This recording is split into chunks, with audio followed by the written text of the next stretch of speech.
School में teachers को परेशान करने में कितना मजा आता था ना। इतना शोर मचाओ कि टीचर बेचारी डर कर भागी जाए, है ना। भारत की जो पहली महिला टीचर थी ना, उनके साथ भी कुछ ऐसा ही होता था। जब वो घर से निकलती थी स्कूल के लिए तो रास्ते में कोई उन पर कीचड़ तो कोई गोबर, न जाने क्या क्या सब फेंका करते थे। लेकिन टीचर्स की विल पावर अलग ही होती है ना। तो वो कौन थी कि सीजन 1 के आखिरी एपिसोड में सुनिए कहानी उस महिला की जो ना होती तो आज भी स्कूल्स में मैम नहीं सिर्फ सर होते। वो कौन थी?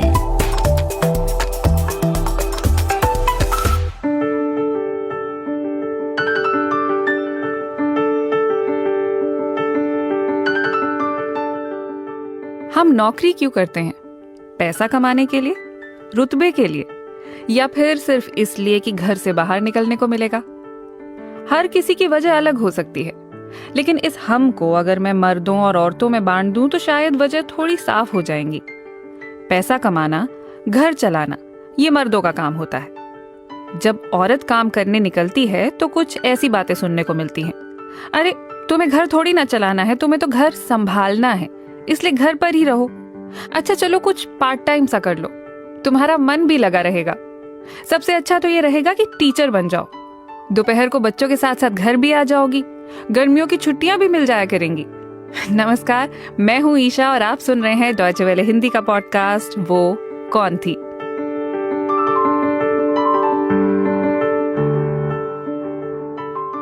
कभी सोचा है आपने कि औरतें टीचर और आदमी मैनेजर क्यों होते हैं?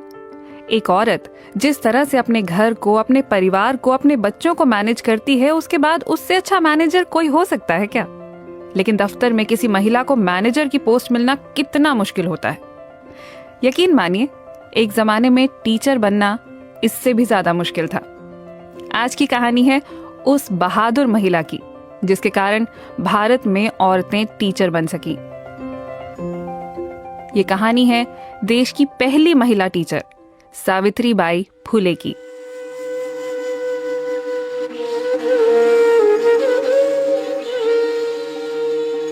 सावित्रीबाई का जन्म 3 जनवरी 1831 को महाराष्ट्र के नई गांव में हुआ था।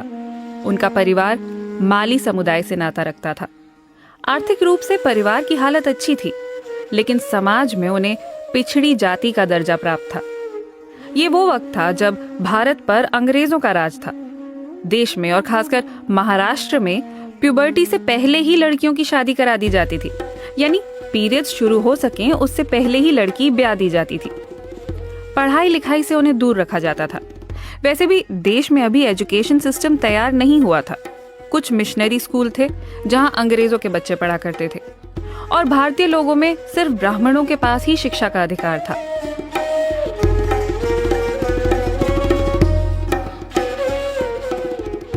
सावित्रीबाई महज 9 साल की थी जब उनकी शादी करा दी गई।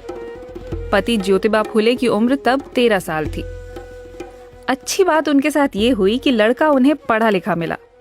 ज्योतिबा हिंदू ग्रंथ पढ़ा करते थे और उन्हें पढ़ने के बाद उन्हें यह समझ आया था कि सभी इंसान बराबर हैं। ऊंच नीच, जात पात सब बकवास है, और ये बात दूसरों को तभी समझाई जा सकती थी अगर वो भी पढ़ना लिखना जानते हों। लेकिन पढ़ाई तो तब तक सिर्फ ऊंची जात वालों के लिए ही आरक्षित थी। तो शुरुआत उन्होंने की अपनी पत्नी से।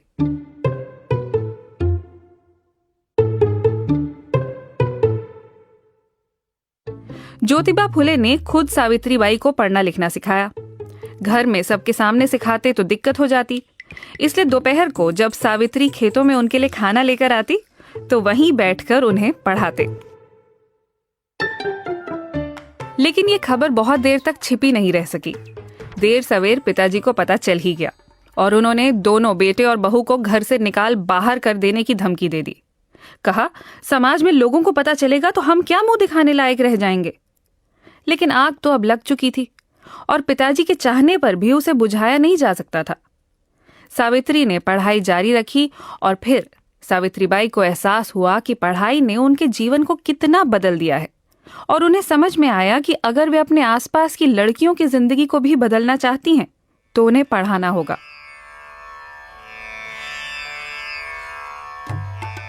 ये सुनने में जितना आसान लग रहा है, करने में उतना ही मुश्किल था। घर वालों ने उनसे रिश्ता तोड़ लिया था। दोस्त उस्मान शेख और उनकी बहन फातिमा शेख ने उन्हें अपने घर में पनाह दी। फातिमा शेख के साथ ही सावित्री मिशनरी स्कूल भी जाया करती थी। दोनों अच्छे नंबरों से पास हुई थी और टीचर बन के अपना ज्ञान दूसरी लड़कियों तक पहुंचाना चाहती थी।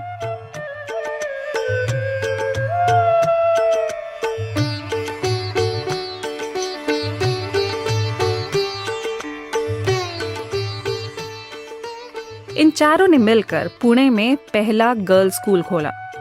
शुरू में आसपास की सिर्फ 9 लड़कियां आईं। धीरे धीरे ये 25 हो गईं।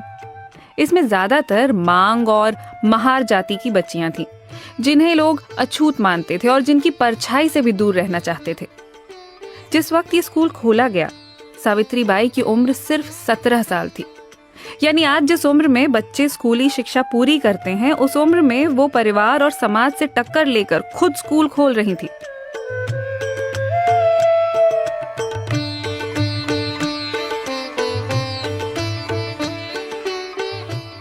ये स्कूल बाकी के स्कूलों से अलग था, क्योंकि यहाँ हिंदू ग्रंथ नहीं बल्कि गणित, विज्ञान, इतिहास और समाजशास्त्र जैसे विषय पढ़ाए जाते थे।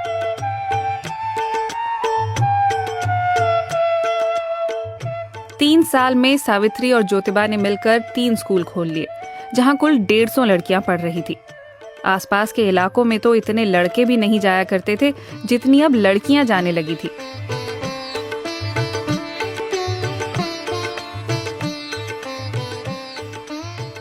सावित्री और ज्योतिबा को रोकने के लिए कई टोटके अपनाए गए।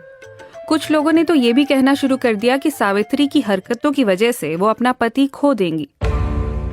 वक्त से पहले ही पति की मौत हो जाएगी। किसी ने कहा कि पति जिस खाने को हाथ लगाएगा वो कीड़ों में बदल जाएगा। लेकिन इन दोनों को रोकना अब मुमकिन नहीं था। इन्होंने किसी की कोई बात नहीं सुनी। समाज ने उनका बहिष्कार किया।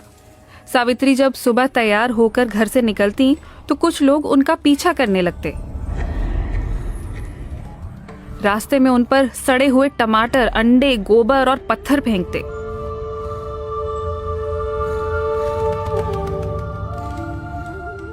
सावित्री ने कभी उन्हें गुस्सा नहीं दिखाया। एक बार तो रुककर बोली, भैया, मैं तो आपकी बहनों को पढ़ाने अच्छा काम करने जा रही हूँ।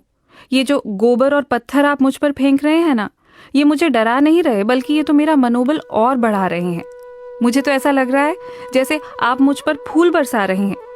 मैं अपनी बहनों की सेवा करने जा रही हूँ, लेकिन मैं आपके लिए भी दुआ करूंगी कि भगवान आपको सद्बुद्धि दे।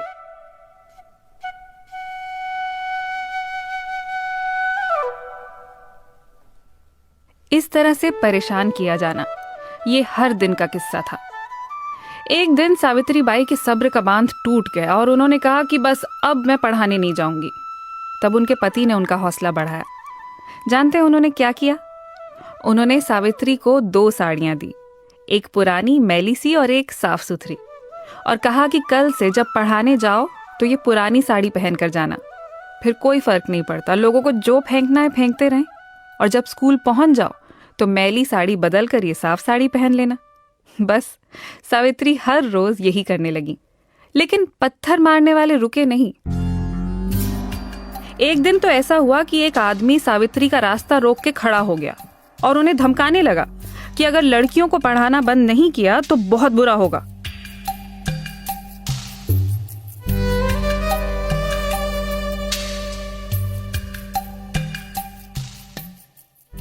काफी हंगामा हुआ। आसपास लोग इकट्ठे हो गए, लेकिन सावित्री की मदद के लिए कोई आगे नहीं आया। सावित्री को अपनी मदद खुद करनी थी और उन्होंने उसे एक जोर का तमाचा लगाया। बस फिर क्या था, वो आदमी वहां से भाग निकला और दोबारा कभी सावित्री के आसपास नहीं दिखा। इतना ही नहीं, जब पूरे गांव में ये खबर फैली तो अगले दिन से पत्थर मारने वालों ने भी आना बंद कर दिया।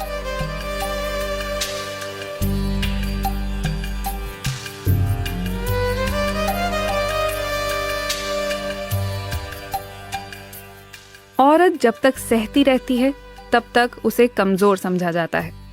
बस एक बार हिम्मत दिखाने की जरूरत होती है और सामने आ जाता है कि असलियत में कमजोर कौन है।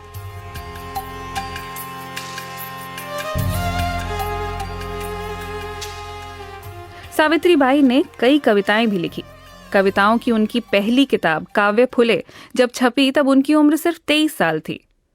अपनी कविताओं में वो लोगों को शिक्षित होने के लिए प्रेरित करती, समाज की कुरीतियों के खत्म होने की कामना करती, जातिवाद पर सवाल उठाती। उनकी सहेली फातिमा शेख ने उनकी कविताओं का उर्दू में अनुवाद भी किया। फातिमा पहली मुस्लिम टीचर थी, उनका भी सफर आसान नहीं था। सावित्रीबाई की एक कविता है मन्नत, जिसमें वो भगवान से पुत्र प्राप्ति की मन्नत का मखौल उड़ाती हैं। उन्होंने लिखा, पत्थर को सिंदूर लगाकर और तेल में डुबोकर जिसे समझा जाता है देवता, वो असल में होता है पत्थर। यदि पत्थर पूजने से होते बच्चे, तो फिर नाहक नर नारी शादी क्यों है रचाते। अपने इन खुले विचारों के लिए सावित्रीबाई को समाज पर कलंक कहा जाता, लेकिन उन्हें इन अपशब्दों से कोई फर्क नहीं पड़ता था। बस उनसे किसी का कष्ट नहीं देखा जाता था। किसी के फटे हुए कपड़े देखती तो अपनी ही कोई साड़ी लाकर दे देती। और ऐसा नहीं है कि उनके पास बहुत साड़ियां थी। याद रखिए, घर वाले उनसे नाता तोड़ चुके थे।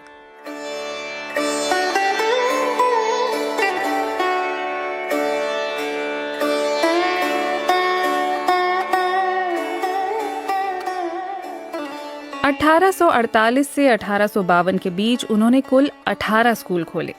न केवल उन्होंने लड़कियों को पढ़ाया, बल्कि उस जमाने की कुप्रथाओं जैसे बाल विवाह, सती और जाति भेद के खिलाफ भी आवाज उठाई। एक बड़ी समस्या कम उम्र में लड़कियों के विधवा हो जाने की भी थी। पति के मरने के बाद उन्हें अपना सर मुंडवाना पड़ता, समाज से कटकर अकेले जीना पड़ता। और समाज का दोगलापन ऐसा था कि एक तरफ तो उनसे ब्रह्मचर्य की उम्मीद की जाती और दूसरी तरफ उन्हीं का यौन शोषण भी होता। ऐसे में कई बार वे गर्भवती हो जाती और फिर समाज के डर से आत्महत्या कर लेती। सावित्रीबाई ने इसके खिलाफ आवाज उठाई। उन्होंने अपने घर को ऐसी बच्चियों के लिए आश्रम में तब्दील कर दिया। उन्होंने बाल हत्या प्रतिबंधक गृह की स्थापना की, जहां बलात्कार पीड़ित लड़कियां और युवा विधवा सुरक्षित रूप से अपने बच्चे को जन्म दे सकती थीं। यहीं उन्होंने एक ब्राह्मण लड़की के बच्चे को गोद भी लिया। बड़ा होकर उनका ये बेटा डॉक्टर बना।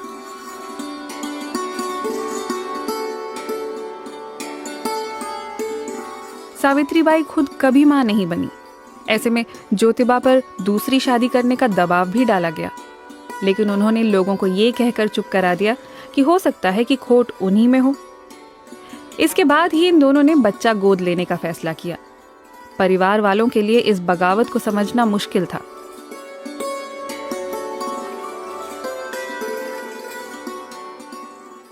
सावित्रीबाई तो आसपास के नाइयों से भी जाकर लड़ गई थी ताकि सिर मुंडवाने की प्रथा को खत्म कर सकें।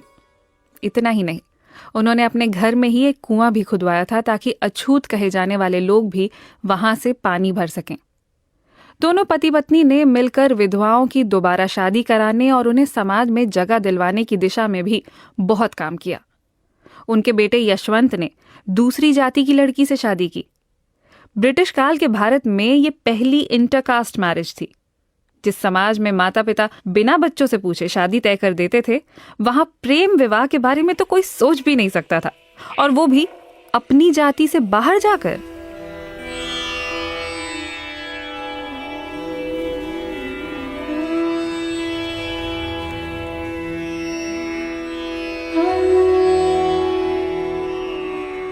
(1890) में जब ज्योतिबा फुले का देहांत हुआ, तब सावित्रीबाई ने ही उनकी चिता को आग दी। आज भी ज्यादातर परिवारों में महिलाओं को अंतिम संस्कार में हिस्सा लेने की अनुमति नहीं होती। वहीं सावित्रीबाई ने ऐसा कर महिलाओं के लिए एक मिसाल पेश की थी।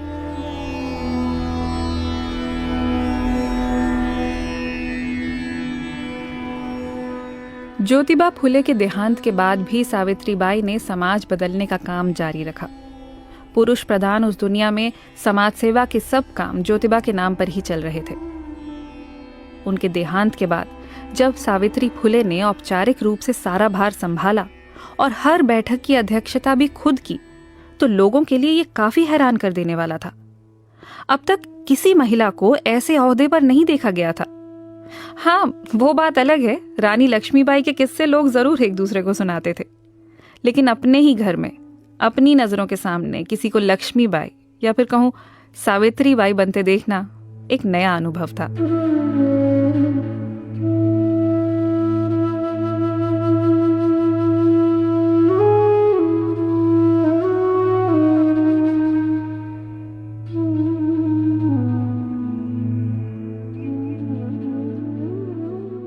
भूखमरी, अकाल, सूखा, उन्होंने ये सब देखा और हमेशा समाज सेवा में लगी रही।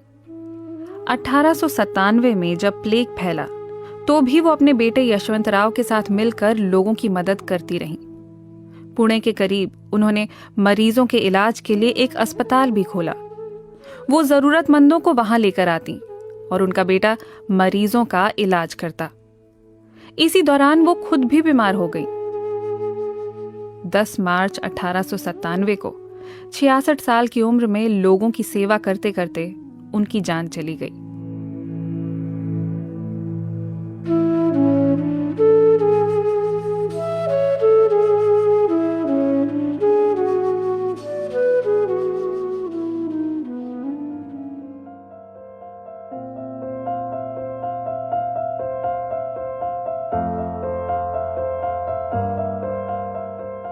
सावित्री फुले की कोशिशों का ही नतीजा है कि आज हम लड़कियां स्कूल जा सकती हैं। क्लास में एक दूसरे के साथ बैठकर आज बच्चे ये नहीं सोचते कि मेरा दोस्त किस जात का है।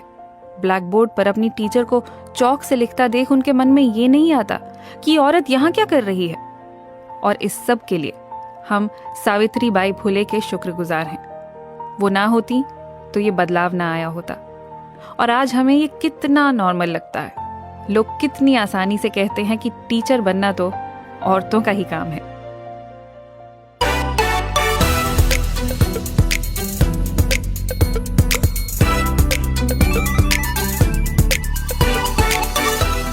डॉयचे वेले का ये पॉडकास्ट अगर आपको पसंद आया हो तो इसे शेयर करना मत भूलिए। और आप फेसबुक, ट्विटर और यूट्यूब पर भी DW हिंदी से जुड़ सकते हैं। आज के लिए बस इतना ही। और अगली बार अगर कोई आपसे कहे कि पायलट या सर्जन बनकर क्या करोगी, इतना नॉन ट्रेडिशनल करियर क्यों चुनना है, तो उन्हें सावित्रीबाई फुले के बारे में बताइएगा कि ट्रेडिशन बदलना हमारे ही हाथों में है। आज जो अलग है, कुछ सालों में हमारे ही किए बदलावों के कारण वो नॉर्मल कहलाने लगेगा। नमस्कार।